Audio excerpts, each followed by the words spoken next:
Okay, I'm wading into the BAFTAs thing. In case you've been off the internet for the last 2 days, literally one of the greatest films I may have ever seen came out last year. It's a biopic about a man with Tourette syndrome, and one of the central key points of the film is that essentially this man, John, cannot have anything that goes well for him because it immediately gets overshadowed by his Tourette's. A really good example is at the age of like 25, he finally gets his first job, and it's a really big deal for him because finally someone understands his plight. And as he goes out to celebrate, he accidentally calls a woman a slut, and then he is beaten within an inch of his life. The film showed that he is consistently being discredited by one of two different people. And the first is people who just straight up don't believe that this syndrome exists. And the second is people are saying, okay, fine, maybe that syndrome exists, but you should shut up. You should not engage with society. You should never leave your room. He was invited to the BAFTAs and shouted a slur at two black men. So who are you to talk about a situation that involves a disabled person and a black man when you are neither of those things? First off, I do not think that that is a helpful way to have discourse, and I wish we would leave that shit in 2022 where it belongs. But secondly, I'm kind of more involved with this than you might think. When I was 18 years old, a very particular traumatic incident occurred where I developed psychogenic non-epileptic seizures, meaning I would tick a lot. I would twitch very often, especially in class. I was a senior in high school. Two things that I'm especially grateful for. The first is that I never had coprolalia, meaning that all of my tics were purely motor functions. I didn't say anything that was offensive. The second is that it wasn't chronic. I was able to deal with them quite a bit through extensive therapy. I mean, they still come up, but with a far less frequency than they used to. But I remember that shame very, very viscerally. I remember feeling like I couldn't go to class, and in many cases, I didn't go to class, and I failed my senior year. Thank God that it was the year that didn't matter the most when it comes to college applications. But in some ways, it was because I felt bad for other people who had to watch me do it.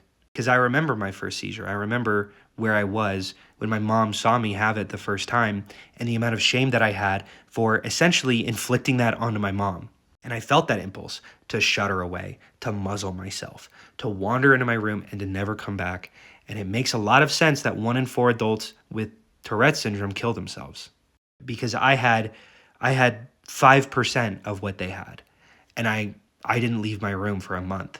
And you know, in the movie, when they talk about the violence being inflicted on these people, yeah, someone very close to me didn't believe that I had it and wanted to prove that I didn't have it, so he threw me when I was seizing.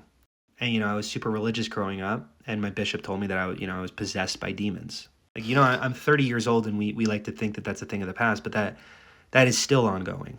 You know, and if you don't believe that it's consistently ongoing, someone with 17 million followers on Instagram felt like he could say that he didn't really have it, that he meant that shit. You know, that if someone says something disrespectful to you, then that means that you can be violent back. Also, before someone goes in my comments saying he didn't apologize, he did apologize. He just might not have apologized to you. But, you know, in a lot of ways, John's better than me because if I were in that position, I don't know if I would apologize. I mean, people with Tourette's are expected to apologize in every single facet of their life to every single person that they have an outburst to. You know, in the film, there's this beautiful moment where the maternal character to John says, "You don't need to apologize to people who get it. We understand you can't control it, and I get that you spend your entire life apologizing for your existence, and I hope that in this home you feel comfortable enough to know that we just understand." And John said, these people have seen the film, they'll know I can't help this, they will know it's not me, this is exactly why we are here. We are here to celebrate this movie and my experience. I was saying in my head, please don't judge me, please understand this isn't who I am. And he left halfway through the ceremony. And to people who say that he shouldn't have gone there, like where should he go? Like, is your answer not around black people? Because I feel like that's just segregation with extra steps. But I do think that your answer is just not around me. Don't remind me that this happens. It upsets me. And in a lot of ways, I think that we're asking John to apologize when really we should be apologizing to him. I'm sorry that people, when they don't understand something, assume it's not real or they lash out in anger and violence. I'm sorry that that's the world we live in. I'm sorry. And I hope you're with people right now who understand you.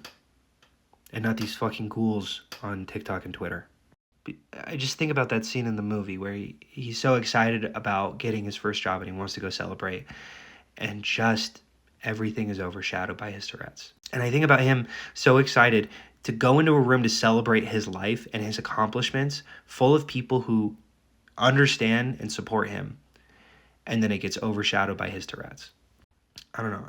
Maybe we just need a little bit more empathy on this app.